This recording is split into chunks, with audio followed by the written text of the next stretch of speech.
तो देखिए ना, जीतन राम मांझी कह रहे हैं कि उपेंद्र कुशवाहा समझदार व्यक्ति है, इसीलिए उन्होंने अपनी पत्नी को विधायक बना दिया, बेटे को मंत्री बना दिया, खुद राज्यसभा चले गए, इसीलिए वो कुछ नहीं बोल रहे हैं।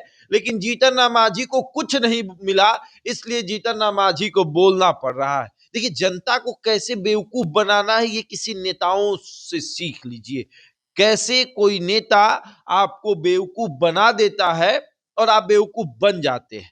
अब देखिए, जीतन राम मांझी कह रहे हैं कि उपेंद्र कुशवाहा अपने बेटे को मंत्री बना चुके हैं, पत्नी को विधायक बना चुके हैं और खुद राज्यसभा जा चुके हैं, तो वो किसी चीज का डिमांड नहीं कर रहे हैं। लेकिन अब जीतन राम मांझी ये बात नहीं कह रहे हैं कि हम लोकसभा सांसद हैं, हम केंद्र में मंत्री हैं, मेरी बहू विधायक है, मेरा बेटा मंत्री है, मेरी समधन विधायक है, मेरा दामाद आयोग का अध्यक्ष है। ये बात नहीं कह रहे हैं जीतन राम मांझी। जीतन राम मांझी ये जरूर कह रहे हैं कि उपेंद्र कुशवाहा का बेटा जो है वो मंत्री है, उपेंद्र कुशवाहा की पत्नी जो है वो विधायक बन चुकी है और उपेंद्र कुशवाहा खुद राज्यसभा सांसद है।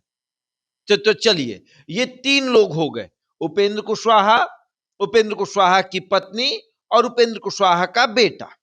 अब आते हैं जीतन राम मांझी की तरफ। जीतन राम मांझी केंद्र में मंत्री और लोकसभा सांसद, जीतन राम मांझी की बहू विधायक, जीतन राम मांझी का बेटा मंत्री। यहां तक तो ठीक था, दोनों बराबर चल रहे हैं। लेकिन अब जीतन राम मांझी आगे जाने वाले हैं। जीतन राम मांझी की समधन विधायक, जीतन राम मांझी का दामाद आयोग का उपाध्यक्ष, तो अध्यक्ष और उपाध्यक्ष। अब बताइए आगे कौन निकल गया, कुशवाहा या मांझी? लेकिन फिर भी मांझी कह रहे हैं कि कुशवाहा को ज्यादा मिला है, हमको कम। फिर भी मांझी कह रहे हैं कि कुशवाहा जो है वो इसलिए सब कुछ बर्दाश्त कर लेते हैं क्योंकि उनको मिल चुका है, आवश्यकता से अधिक मिला है। क्या मिला? 6 सीटें आपको मिली, 6 सीटें उनको मिली। एक लोकसभा आपको मिला, एक लोकसभा उनको मिला। वो लोकसभा हार गए तो राज्यसभा चले गए। अब जीतन राम मांझी चाह रहे हैं कि हमको भी एक राज्यसभा मिल जाए, क्योंकि जब उपेंद्र कुशवाहा को एक राज्यसभा मिला तो हमको भी एक राज्यसभा मिले। और इन्हीं सब वजह से तो अप्रैल के बाद फिर दोबारा उपेंद्र कुशवाहा राज्यसभा नहीं जा रहे हैं। पार्टी में तो अलग से टूट मची हुई है।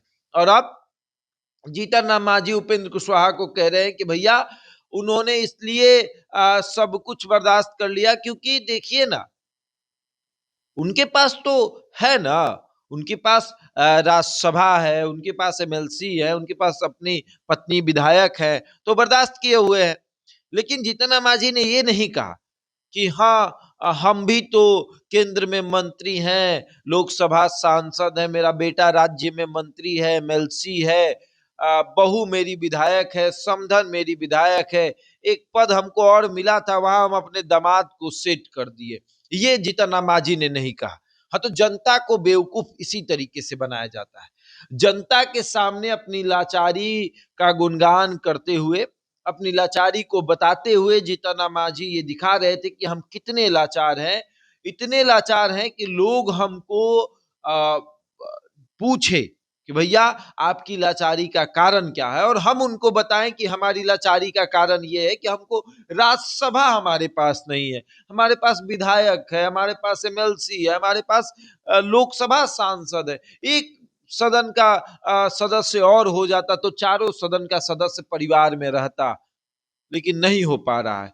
अब किसी या तो पत्नी को या तो उस परिवार के किसी सदस्य को ही राज्यसभा भेजना होगा।